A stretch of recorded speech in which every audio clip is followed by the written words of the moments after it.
Anderson Tendulkar test సిరీస్లో భాగంగా లీడ్స్లోని Headingley మైదానం వేదికగా జరిగిన మొదటి టెస్ట్ మ్యాచ్లో భారత జట్టు 5 వికెట్ల తేడాతో ఇంగ్లాండ్ చేతిలో ఓడిపోయింది.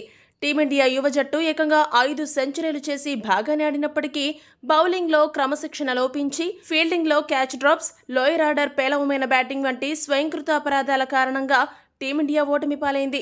ఇటువంటి పరిస్థితుల్లో అందరి చూపు హెడ్ కోచ్ గంభీర్పై పడింది. కారణాలేవైనా కావచ్చు, గంభీర్ హెడ్ కోచ్ అయినప్పటి నుండి ముఖ్యంగా టెస్ట్ క్రికెట్లో టీమిండియా ప్రదర్శన చాలా నాసిరకంగా ఉంది. ఒక రకంగా చెప్పాలంటే చండాలంగా ఉంది. టీమిండియా టెస్ట్ గణాంకాలు కూడా అదే విషయాన్ని ఘోషిస్తున్నాయి.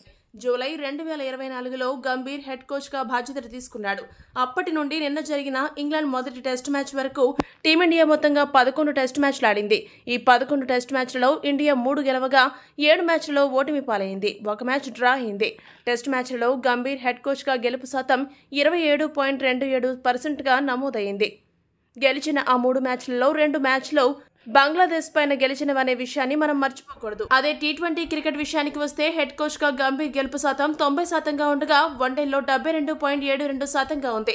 మొత్తంగా చూస్తే టెస్టుల్లో head coach Gambhir track record చాలా దారుణంగా ఉంది.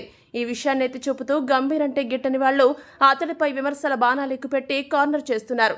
మరి ఆ చెత్త టెస్ట్ మ్యాచ్ల ట్రాక్ రికార్డును చెరిపేసి ఇంగ్లాండ్ గడపై గంభీర్ టీమిండియాను తిరిగి ట్రాక్లోకి పెట్టి తన పరువును, ఇండియా పరువును ఎలా కాపాడతాడో వేచి చూడాలి.